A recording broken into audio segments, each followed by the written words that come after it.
All right, let's get started.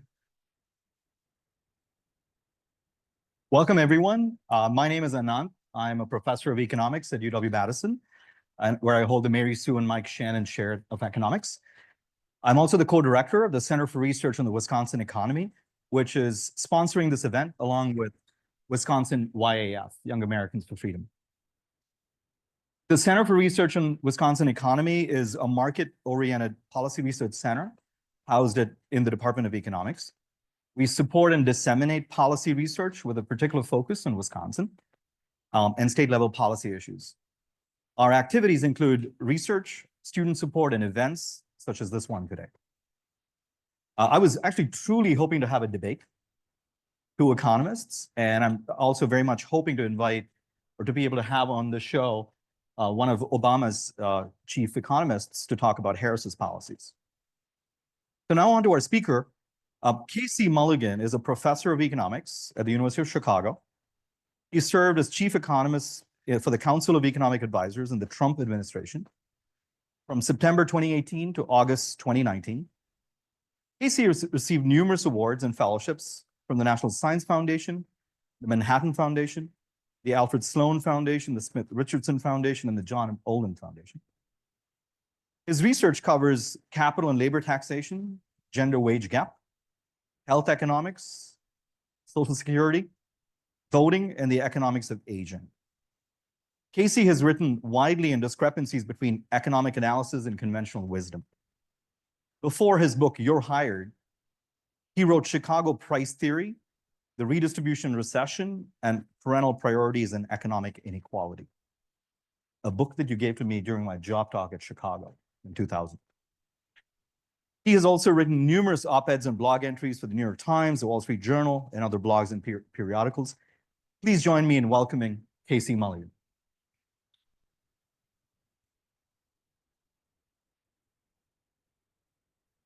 Casey, thanks for being here.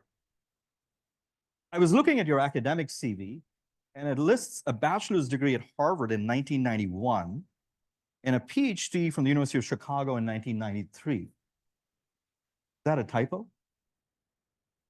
A PhD in 2 years? Could you speak? I wanted to get it in 1 year. You know, when you're these guys' age, a year seems like a really long time, right? At my age, it seems much shorter, but I said, oh, I can do it in a year, but I was having so much fun, it took 2 years. Fair enough. Could you speak a little bit about your journey from Harvard to Chicago? You had a pretty illustrious PhD thesis committee with 2 Nobel Laureates, maybe 3?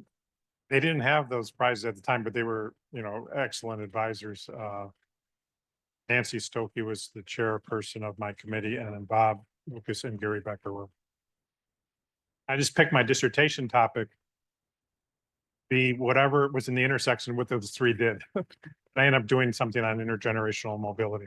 Came a book. It's awesome.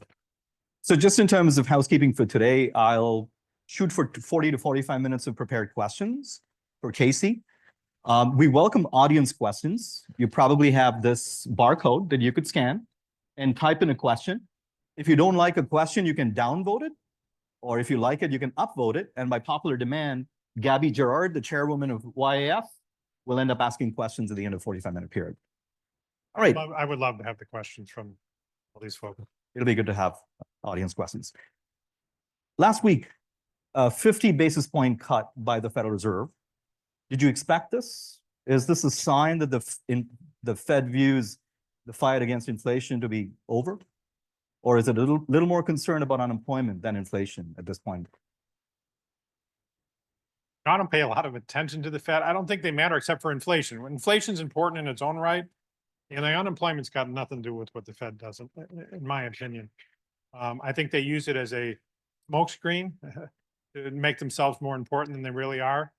The real action at the Fed actually is regulation, not monetary policy.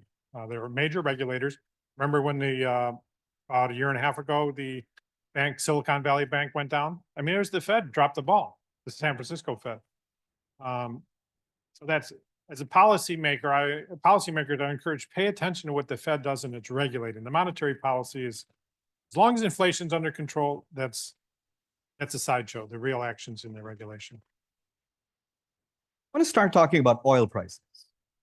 On the first day in his office, Biden effectively revoking a crucial permit for the Keystone XL pipeline followed, a temporary suspension of drilling in public lands, freezing and then scrapping leases in an Arctic wildlife refuge, and the country's first nationwide fee on a greenhouse gas.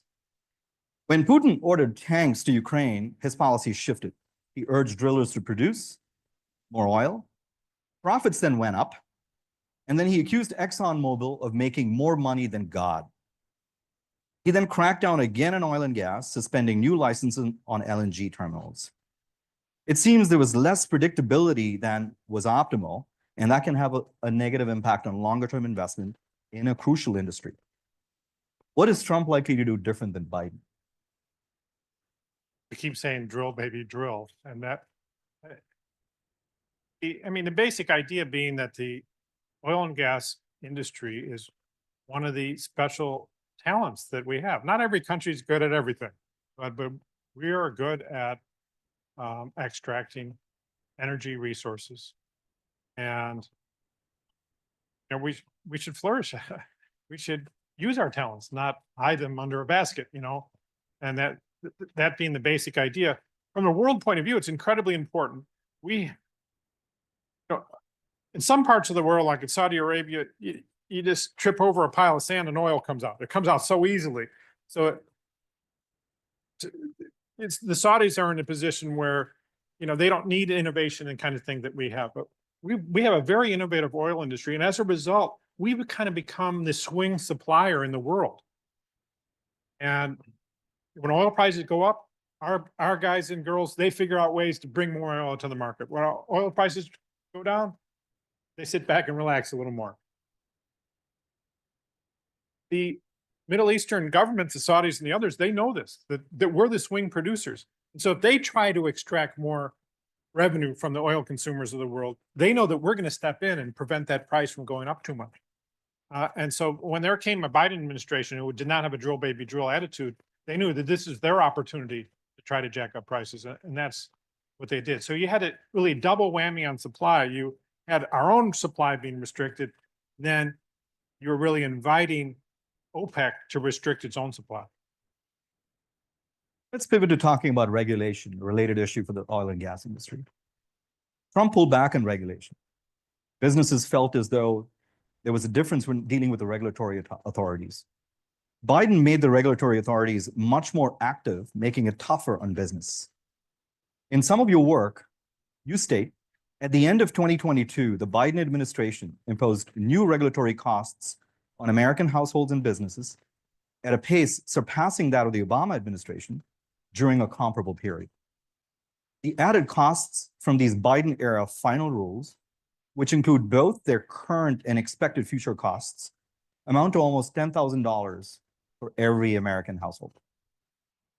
If regulatory costs continue to rise at the same rate as they did during the Obama administration, the total costs of Biden's rulemaking over an 8-year period would almost reach $60,000 per household.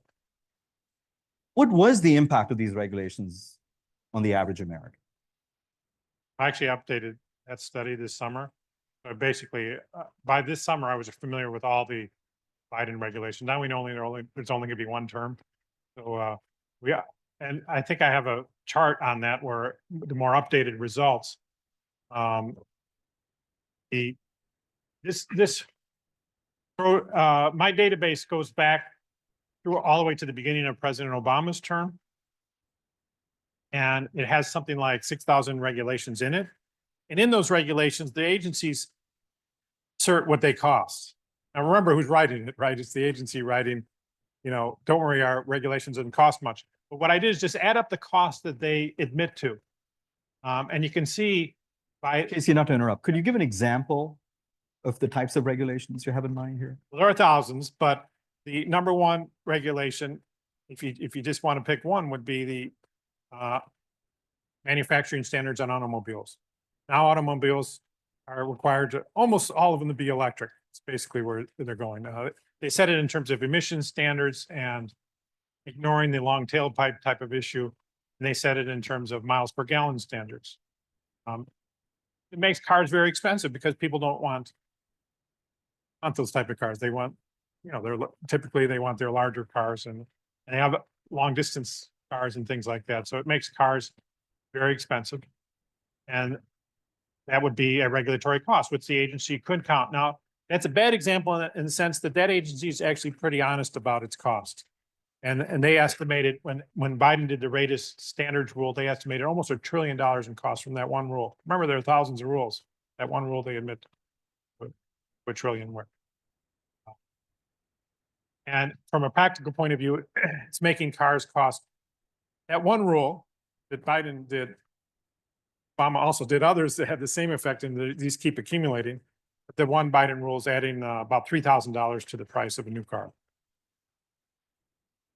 And so what I did in this first part of the chart is add up all the costs that they acknowledge. And then I put it on a per household basis. So we're not talking in trillions or billions and things like that. We say, well, on a per household basis. And you can see that the Biden-Harris administration's moving along at quite a faster clip than the Obama administration, which was itself well known for its, I think President Obama said, I got a phone and I got a pen, which he meant is he's going to regulate things without Congress's approval. So you can see that here, and you can see a very small number by comparison, might as well be 0 for Trump. Now, they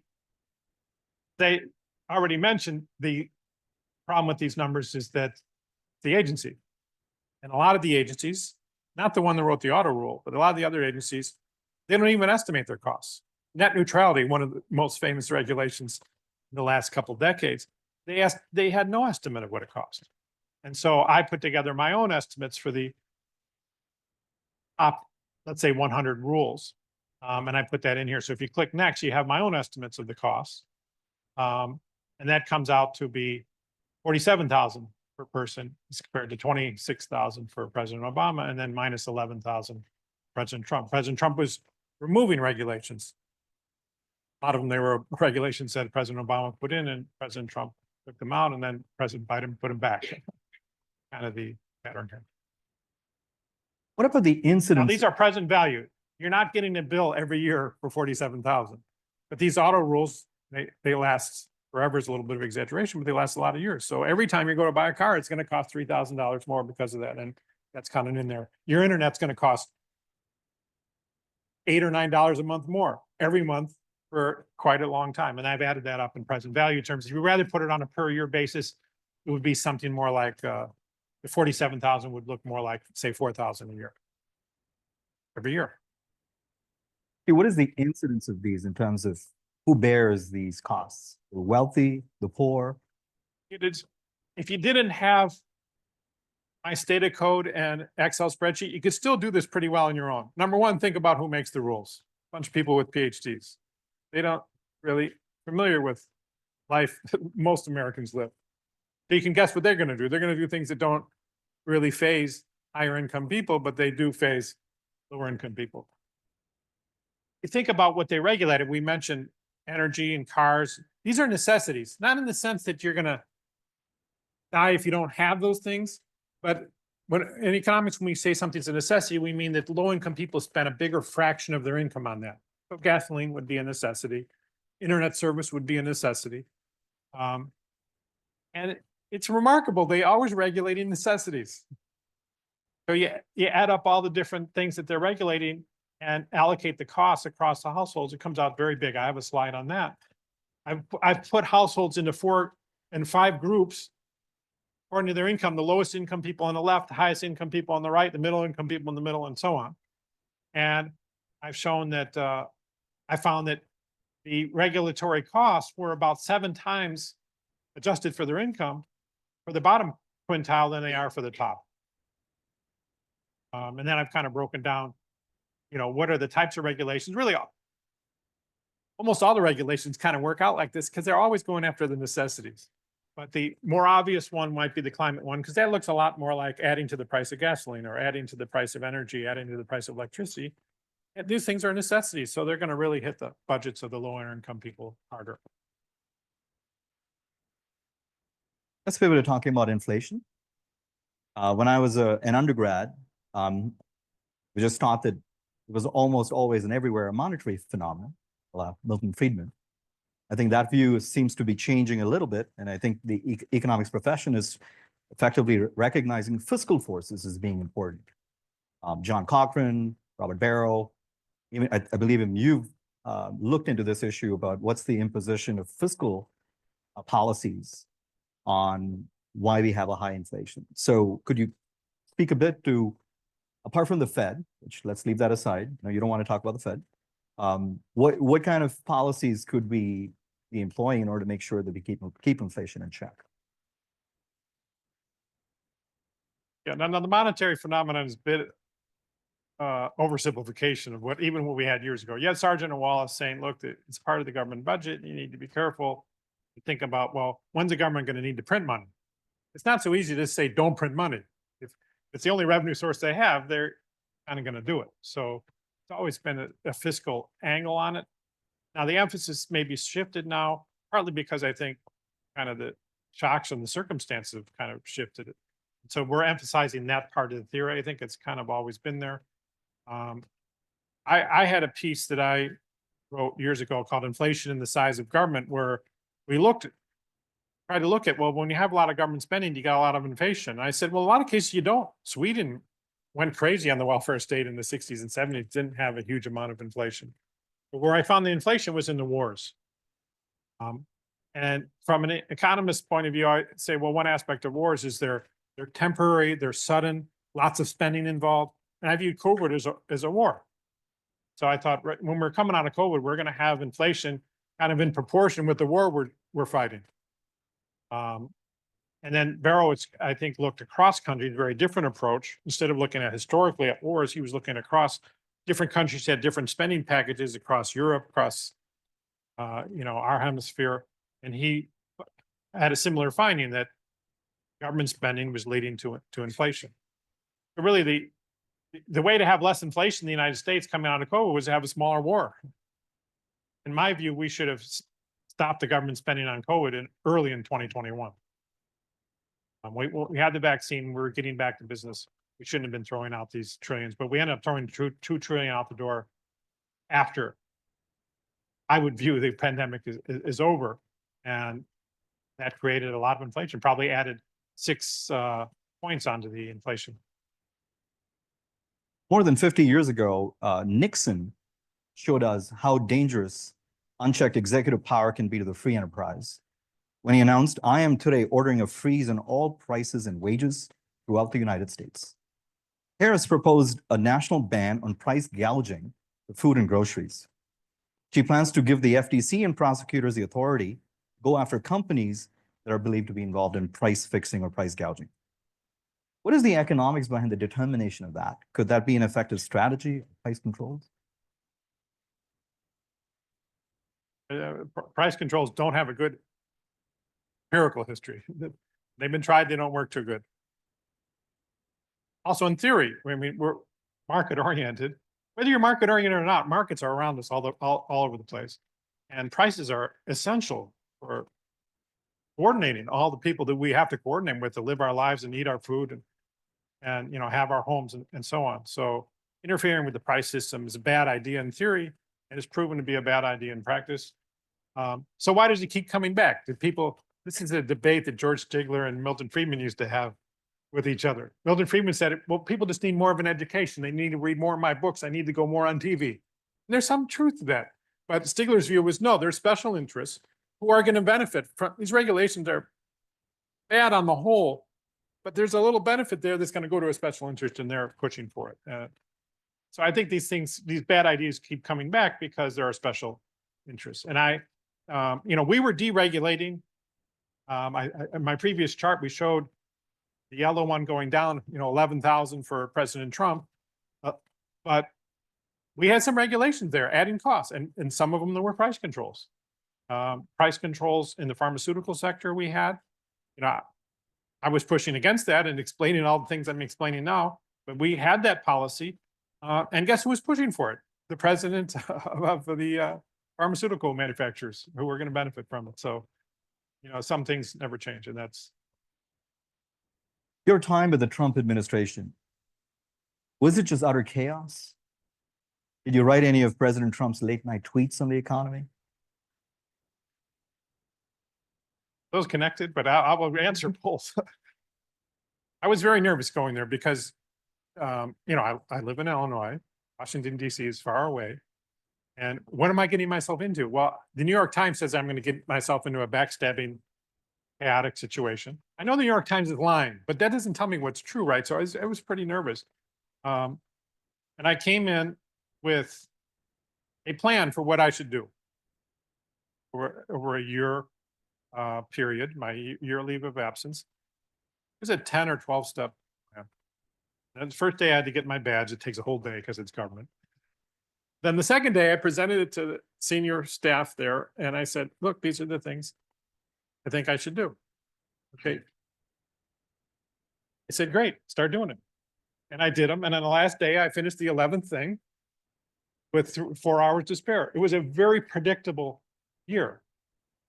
I knew what the president needed before the president asked. It was very predictable compared to what? I'm used to academia. I'm not sure an academic year is so predictable as that. So that's the opposite of chaos. But you know, the English dictionary is evolving, so maybe chaos just means Trump, no matter what actually is happening in there. So it was very non-chaotic. Now on the tweeting part, the important part of communication, I knew that because, like I said, I didn't know what was going on there because the news is not going to tell you. So he has to communicate directly with people, and the Twitter was great for that. He had 80 million followers or something like that, and he could say things, and they couldn't get censored. No, well, January of 2021, it wouldn't get censored. Now he's sitting there in his bathrobe and slippers doing all these tweets. That's the image he wants to project. He wants to think it's coming directly from him. And for good reasons. I mean, that's, people pick up on that. But I was in meetings, dozens, if not 100 people going over a tweet before it went out. And I wrote some tweets. And again, it's not like I write it and then I put it on there and plus send. I wrote some tweets and then I had to go through a bunch of meetings and I had to defend it and to talk about it. And then finally it went out there. So there's very much a machine there. President Trump doesn't want you to know about that. He wants to think it's just him. He'll quickly tell you, oh, Mrs. Clinton has this massive staff of social media people and it's just me and Dan. Well, it's you and Dan, but it's also Dan Scavino was the director of social media. And so a lot of his staff are involved in those. You were a Chicago price theory kind of guy.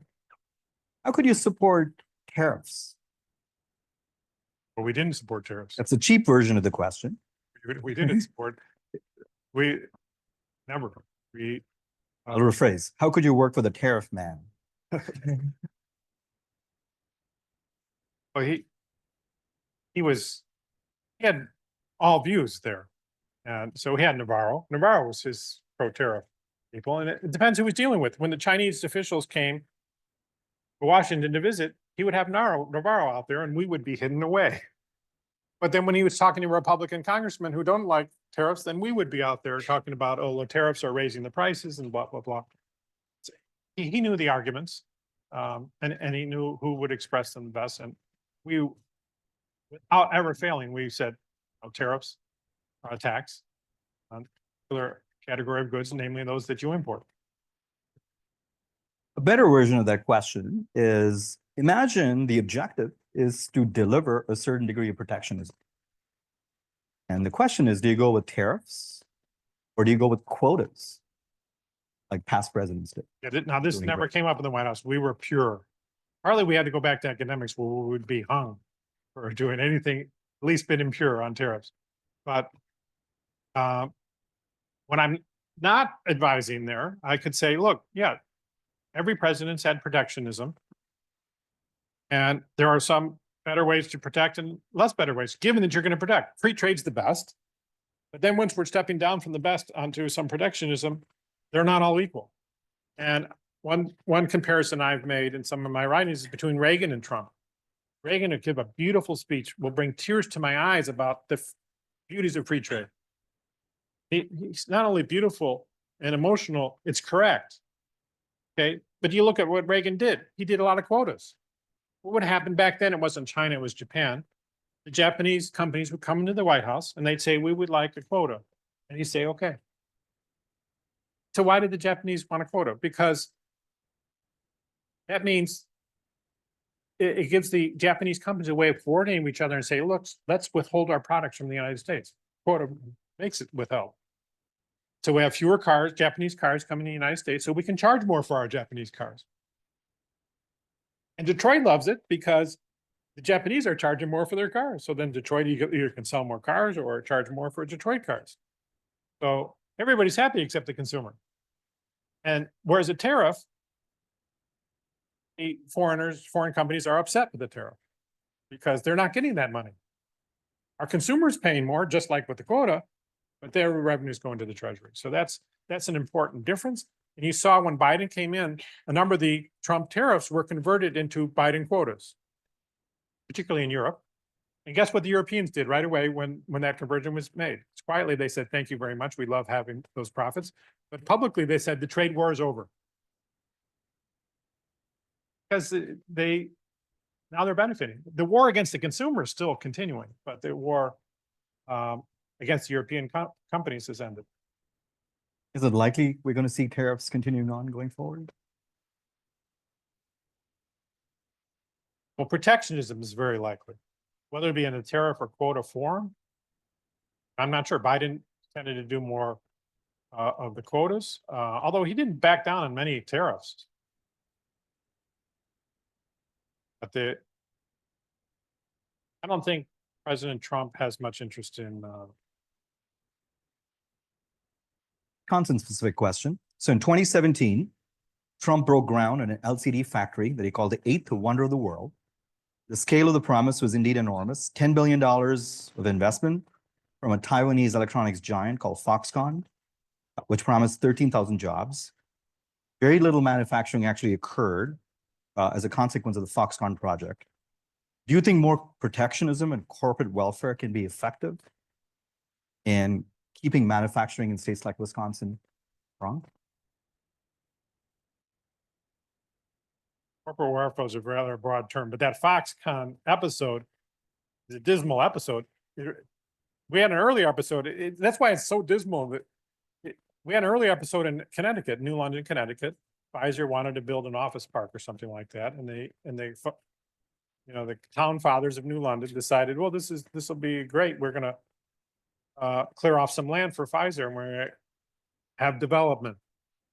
They took the houses of some people in New London. Became the famous case of Kelo versus New London, and they were allowed to do that. They used eminent domain. Took Mrs. Kelo as a person. They took Mrs. Kelo's house in the name of development. They called it Blight. I believe they used the same trick down there in Racine County. And you can go there today. There's nothing there. Pfizer ended up not moving there, and they haven't built anything. And a lot of states saw that happen. It was rather famous. This was in 2000. The case got decided, I think, 2005 or so. A lot of states reacted and said, oh, federal government's not really protecting property rights here. We're going to need to protect our own. I believe Wisconsin themselves put in some laws, but not good enough to stop this Wisconsin. They gobbled up private property for that Foxconn project. Never happened. Tax cuts. Do you really think temporary tax cuts were the way to go with the Tax Cuts and Jobs Act? Is Trump likely to extend these when they're supposed to expire next year? He certainly seems to be signaling more tax cuts if he were to become president, including making Social Security income tax free. Did you think the TCJA had the effect that it promised in terms of economic growth? One of the fascinating debates we can have around TCJA, at the same time, we were deregulated. We had economic growth, we had wages growing. I remember the first project I said we need to do is, hey, look, guys, we need to measure. Remember, I said I got my badge, and then I said I got to do projects. The first project says we need to measure wage growth because the fake news is saying that wages aren't growing. They're not keeping up with inflation. And that's what the fake news was saying. That wasn't true. We established that, and now we know that in 2017 and 2018, 2019, wages grew a lot more than inflation. But anyway, is that due to deregulation or is it due to the tax cuts? That's harder to know, not harder to know. Probably some of both. In our profession as a whole, until the orange-haired bad man showed up on the scene, our profession as a whole agreed that, look, we can't have this rate out of line with the rest of the world, corporate rate.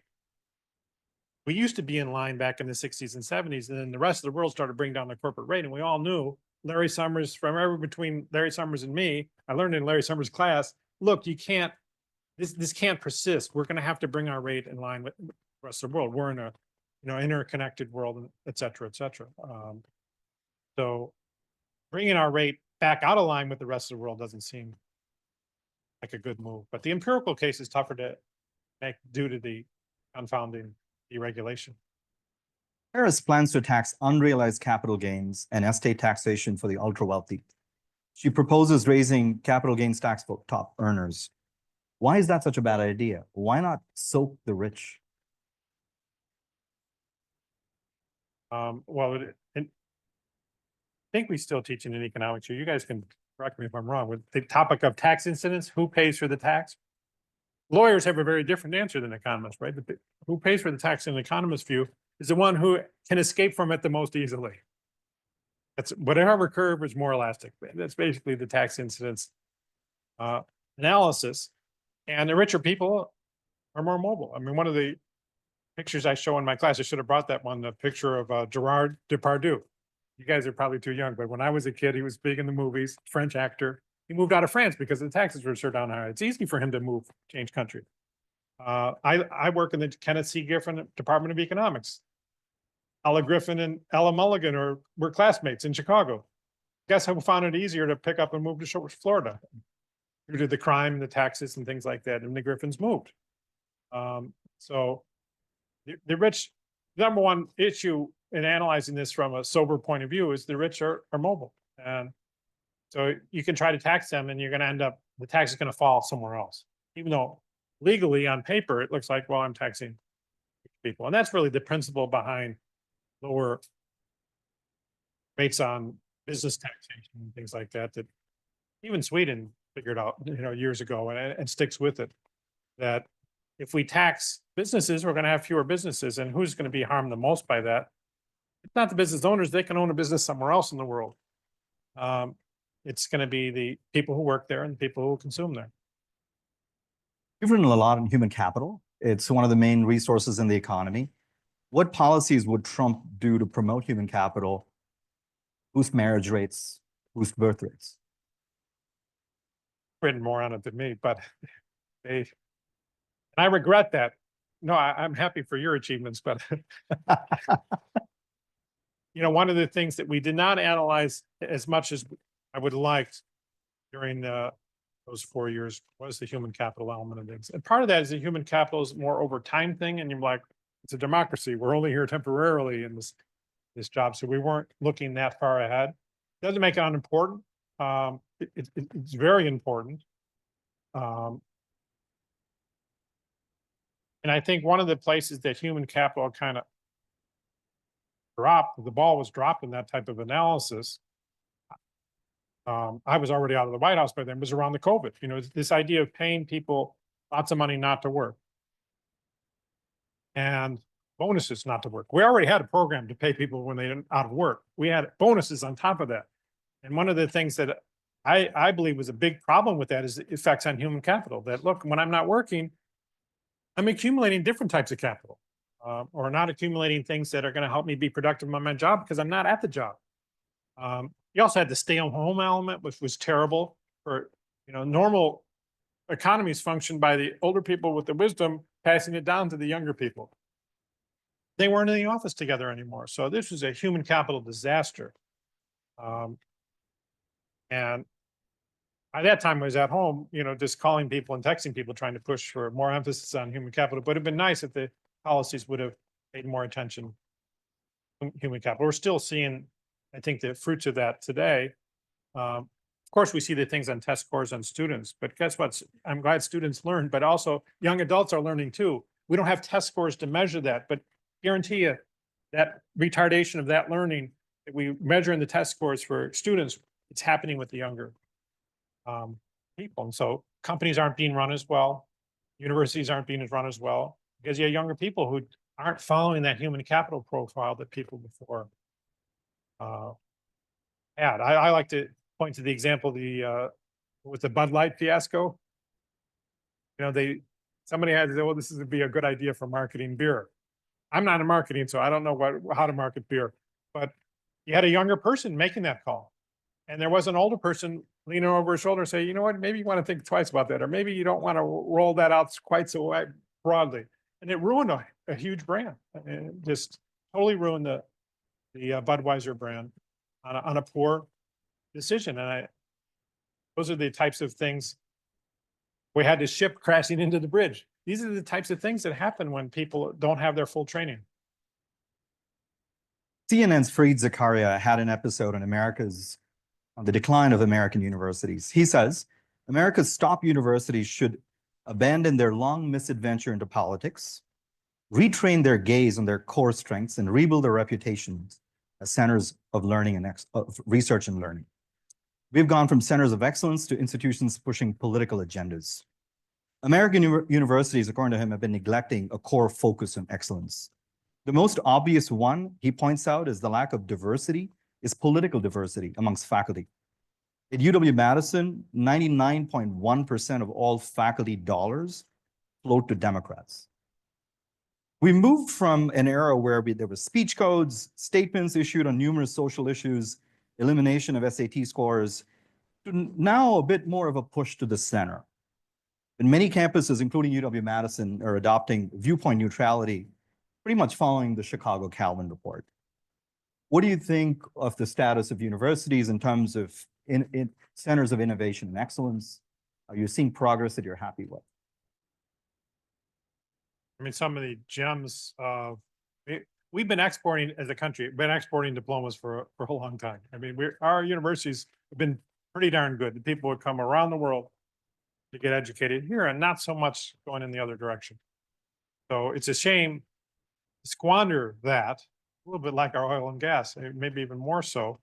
But some of the gems in our education industry, the Harvards and the Yales, are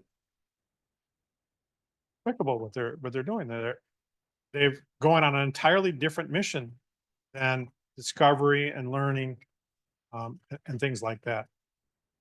Now, what can mitigate some of the losses from that would be competition. If we have competition and that's one of the things that's kept us ahead of Europe, that we have some kinds of competition. Other universities can step in when there's an opportunity, and we're seeing that. We're seeing, for example, Clemson University in South Carolina, with the October 7th, things like that. A lot of New England applications that would have gone to the Ivy League from New England are now coming down to Clemson. I'm a little worried my son's not going to be able to get in there now because it's so hard, so competitive.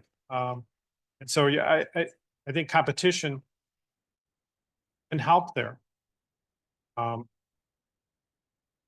And competition, I don't want to pretend to be the central planner. It doesn't work, right? I don't know what universities exactly should do, but I think the competitive system can discover what it can do and what's going to work best. And one of the things that kind of frustrates me being in this industry is I remember when we started as the University of Chicago. I mean, I wasn't alive then, but I'm familiar with the history of my university. We took off right away by being different. We didn't do the same thing as Harvard and Yale. They were discriminating then against particularly Jewish students and faculty. We were like, if you're a nerd, come. And we got to be the best in so many subjects by grabbing the people that were discriminated against at Harvard and Yale. I have trouble getting that argument to fly today. I mean, there's an incentive for administrators to be like the other universities rather than be unique. Be like the other universities so they can get a promotion to be a higher administrator in one of those other places. So that's been, I think, a little frustrating. But still, I'm an optimist. And I think there's enough universities out there. Some will take their own path. Students, donors, faculty will appreciate that path, and then there'll still be opportunities for the students of the future. I want to follow up with Scientific American which has been in continuous publication since 1845, featuring great minds such as Einstein and Oppenheimer, recently endorsed Harris. By taking an explicit position on the 2024 and the 2020 election, they seem to be directly equating science with leftism. To quote them, Scientific American seems to be criticizing Trump's support as president for a work requirement as a condition for Medicaid eligibility, one of the issues that they brought up in their editorial. By contrast, the editorial says Ms. Harris supports science and would improve health by expanding Medicaid coverage. So Scientific American seems to make clear that anything that qualifies as science, for it to qualify as science, it has to come dangerously close to supporting a bigger welfare state. And that whether the welfare state increases health or not is not up for debate. You worked on several of these issues, including work requirements. What do you think? Actually, my other projects in the White House was to create an economics of socialism course for the president and his staff, because he had opponents who basically have Marxist views, like we shall not have profit. Example, straight from Marx. Marx called it surplus value, but otherwise we shall not have profit, said Marx, and that's what they're being said today. And in developing that course, I did a lot of research on countries that had tried it. You know, how does the Marxism thing work out in practice? And every time you see it tried, they always claim to be scientific. The Soviet Union was like, we're not going to have this market chaos with all these stupid, greedy businessmen leading us places. We're going to have scientists lead us places. Well, how'd that work out? I want to stop with two last questions before I hand it over to Gabby. Debt deficits in the economy. We have this political theater every October, a succession of artificial cliffs, shutdown deadlines. But the real issue is that over the next 75 years, American taxpayers face over 73 trillion in long-term unfunded obligations. Is Trump likely to start making progress on the longer-term debt issue as any president, or is it just likely that we'll have to wait before any significant action will be taken? Likely mean we're greater than 50% or greater than Harris. Let's just wait to see when Social Security is going to go bankrupt, and the day before that, the insolvent. Economic growth will put off the insolvency date, which is kind of an accounting concept, but I'll stick with it. Economic growth will put off insolvency date. The other thing that I think the Trump administration has in mind is, I believe they call it impoundment. I'm not a lawyer. The idea that, look, we don't have to spend all the money that Congress authorizes. We can spend less. We don't think it's going to a good use. That would be quite a new thing. At least in my lifetime, that'd be quite a new thing. Whether it works, I mean, the thing about innovation, ideas seem good and sometimes they work out and sometimes they don't. That's why I'm not sure it's greater than a 50% chance. Certainly there are new things that are going to be tried. But also be a new thing to not add deficits to the economy. Last question. In my view, we're in an exciting time in America. We're probably in the midst of the fourth industrial revolution, with perhaps some headwinds with the debt to GDP ratio exploding, with some caveats. America benefited from the baby boom, but the cost of these liabilities may show up sooner than later. Regardless, I really worry there's a race to the bottom with populism, where the worst ideas get amplified and imitated. No tax on tips. I'd love for all my wages to be in the form of tips. Is there any hope that sensible and good economics will prevail beyond this populist rhetoric? I think we had very good economic policy. There were some exceptions, like the price controls in healthcare that I mentioned the first term. Very good economic policy. And, you know, the past is one solid foundation to build a prediction of the future. It's not a guarantee that you're going to repeat, but to have the idea that the second Trump term would be drastically different than the first one seems a stretch. I mean, it could happen, but it seems like a stretch. So I would be optimistic in that perspective. Thank you, Casey. Please join me in thanking Casey for spending some time with us.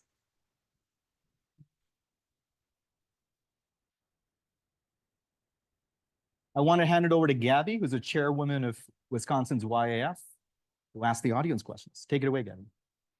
Thank you so much. Our first question from the audience is, are there any significant economic policy differences that you expect in a Trump 2024 policy compared to his first term? The impoundment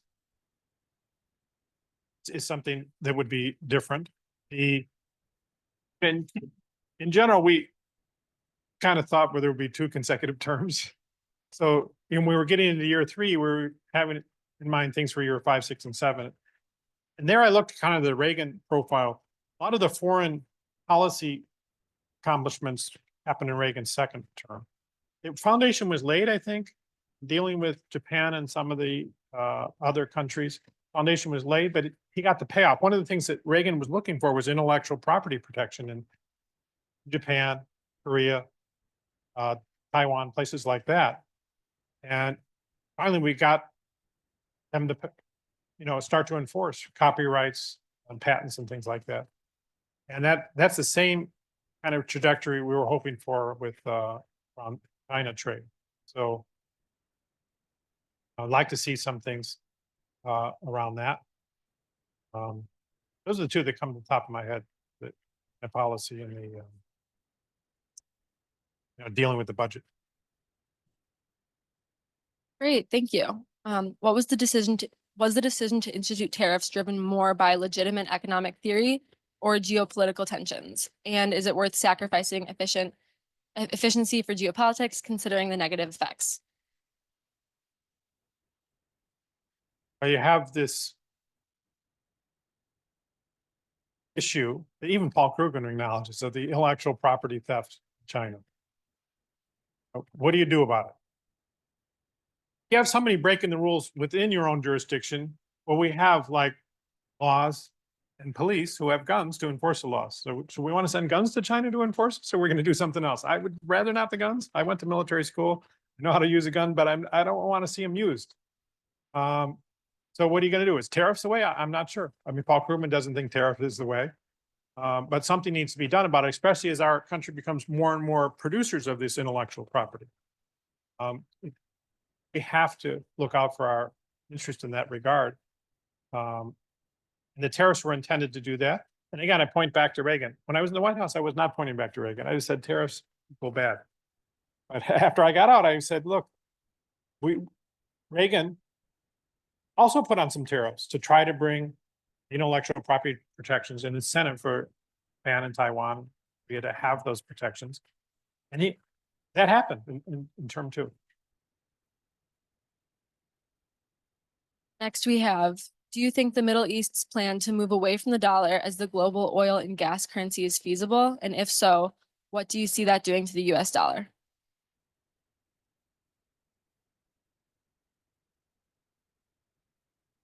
In the United States is extraordinary, but people want to use our currency. Not many countries are in that position. And that kind of gives us cheap loans. Another way to look at it's an export. We're exporting whatever it is about a dollar that people like. Is it Ben Franklin's picture or whatever it is they like about it? We're exporting that service, and it's pretty easy thing for us to produce. It's not, doesn't hurt our environment or anything like that. Would be ashamed to ruin that product. I've mentioned some good products that America has. Be ashamed to ruin any of them. That's one of the really, from a worldwide perspective, a spectacular thing that's handled around the world. We would lose. I mean, we would lose living standard. Government budget would be in a tighter position if our currency was just like any other currency. A common argument is that presidents' policies really take effect after they leave office, i.e. it was good under Trump because of Obama and bad under Biden because of Trump. Is this true? And it varies a lot. I looked in those 6,000 regulations. I mean, one of the challenges of trying to aggregate all that is some of these regulations take effect very quickly and they have a long time frame, and others are delayed. So there's quite a mix. There's some policies that don't take effect for a while, others that take effect quicker. An example, I think, very important example I can think of is Operation Warp Speed. We started working on that in, let me say, late 2018. Always hard to say when the beginning was, but we didn't call it warp speed back then. The idea being the next time we're sitting there in 2018, we say next time the US is in a pandemic, we cannot have the bureaucrats slow walk the new products. That was our thinking. You know, how can we implement that? What are the different procedural things that need to be put in place? We started on that in 2018. We weren't in a big hurry. We didn't see a pandemic at the time. The executive orders went in 2019, September. So that's about 9 months worth of lag time. And then 5 months later, we had a pandemic and we were benefiting from Operation Warp Speed. So what does that add up to? Maybe 2 years or so. So there's some element of that. You have other policies like deregulating internet service, the service you have on your phone or on your cable box at home. Deregulated that in March 2017. Was our second full month being in office. Prices of internet plans fell within days.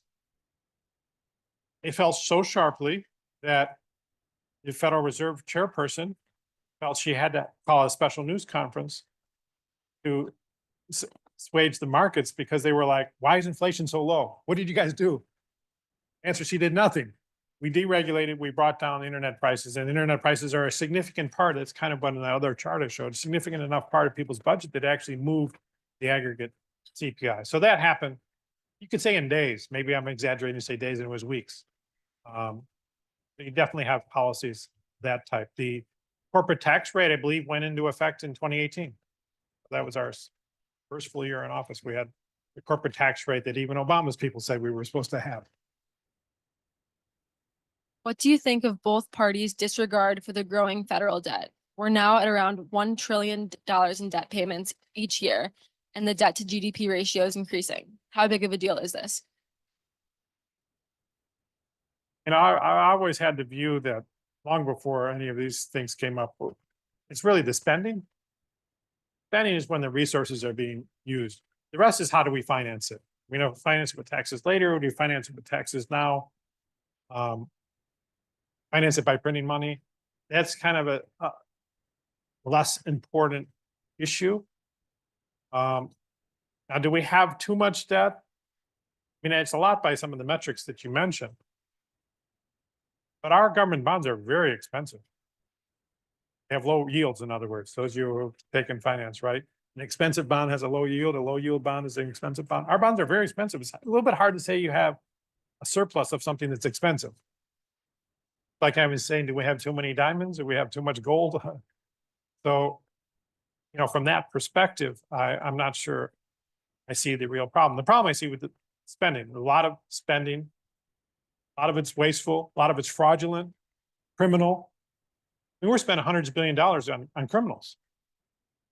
They're taking it and we're letting them take it. I mean, so there's plenty of room to cut back the spending. And for my money, and it's only 1/300 millionth of my money, but if it were my money, I would want it spent a little more carefully and certainly not stolen so easily.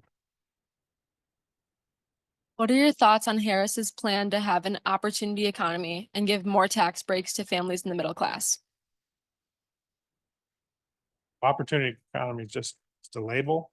And if we go back to my other incidents one. This is not an opportunity economy. This is what she's got planned. You're going to let the bureaucrats, go to town. We're going to be ripping all this stuff out. So all this stuff, when we rip all that stuff out, who's going to get the biggest benefit? It's going to be the people in the left bar. Who's going to have the smallest benefit? Still be a benefit, so I suppose they won't complain. The people in the top bar. So if you want to call that opportunity economy, fine. I understand we're reinventing words. Now words mean things today that they didn't mean yesteryear. But we're going to run the world the way PhDs want the world to be run, and the rest of you, too bad. You're not in charge. I mean, call it an opportunity economy. That's fine. What do you view as the solution to Social Security? Oh, I'm sure we're being recorded. You can go back at look at some of my older papers about gerontocracy. They had a paper called Gerontocracy. Don't know what that means? Geron, like geriatric. It's rule of the old people. I wrote this in the 90s, mind you. Now we have like senile presidents, speakers of the House and stuff like that. I wasn't quite envisioning that, but one of the major things in modern economies, not just the United States, old versus young. In fact, there's a political science book called Old v. Young. That's one of the major struggles. And I think one of the great questions of political science, why are the old so successful politically? They get a lot of resources from our government in a way that younger people do not. Why is that the case? And I offered some answers and things. At some level, they have a lot of political influence. Older people have a lot of political influence. Maybe it's their voting pattern. Even in non-democracies, they have a lot of influence. I'm always kind of having my eye on things toward, well, what does it do to the political power of elderly people? If it enhances the political power of elderly people, it's going to make Social Security problem even bigger. And one of the things I did early in my career on the gerontocracy, it's one of the reasons I did not work for the Bush administration. Bush wanted to privatize Social Security, and I thought that's going to be a disaster to make the older people even more powerful. Whatever power they have, they're going to have it. And then on top of it, their bank accounts are going to be massive by government decree. And that means that they'll just be able to, leverage that for even more power. So I'm not in favor of privatizing Social Security. Would enhance the political power of the elderly. Going in the European direction would be another way. I think the elderly are powerful here and getting a lot of government revenue here. Take a look at Europe. The elderly get very generous pensions. Italy, France, other European countries that try not to go in the European direction if you want to keep the Social Security program up. There's some kind of management. What are your thoughts on the Project 2025 agenda piece to allow executive control of the Fed? Not sure I'm familiar with that. I can talk conceptually about executive control of the Fed. I mean, I've had issues with the Fed. I mentioned some of the issues that they mainly they're regulators, and they have this shiny object that they're holding over here called monetary policy. Oh, look at this and don't pay attention when I'm doing to that. I think that needs to be fixed. Does it need to be with the executive control or not? I'm not sure. Fed, some kind of Fed reform, maybe to separating the monetary part from the regulatory part, although they insist that they need to do regulation in order to be good at monetary. So I'll take that back. I do. I think John Taylor has a right. Have rules. Have a rule so that they don't have discretion. There's a certain program that they have to follow. We can all tell whether they're following the program, and it's as simple as that. And that's not very good for the human capital of the Fed people because they want to go out. Look at what Bernanke does now, right? He advises Wall Street firms on how to read the tea leaves of the Fed. So I'm not optimistic that can happen, but some kind of Taylor type of rule rather than giving a regulatory discretion to the Fed, I think would be a good idea. And for that matter, every other regulatory agency. Great, thank you. This is going to be our last question. How can the government reduce prices without an outright price cap on goods? For example, Trump said that he would do this by reducing the cost of energy. How effective and achievable is this? I mentioned the example with internet. When we deregulated, there's a 2-line statute. Probably took 10 minutes for Congress to vote on, and another 10 for president to sign it. And it worked, and it lowered internet prices. Deregulating in energy would lower energy prices. Deregulating health insurance would lower health insurance prices. Deregulating automobiles would lower automobile prices. You could go on and on and on. We've seen it work over and over again. So confident it could happen again. The main barrier being the special interest. And every one of those deregulations that we did, there was some special interest is like, wait, this is the source of our profit. Please don't do that. In most cases, we beat them back, but even in the auto rules, we only rolled it halfway back because the auto companies said, hey, we kind of like that regulation. It kind of helps our bottom line. So please don't roll it back all the way. And so we rolled it back halfway. Awesome. Thank you, Casey. Thanks for taking the time and spending your evening with us. We hope you'll be back sometime Pleasure. next year or so. Thanks, everyone.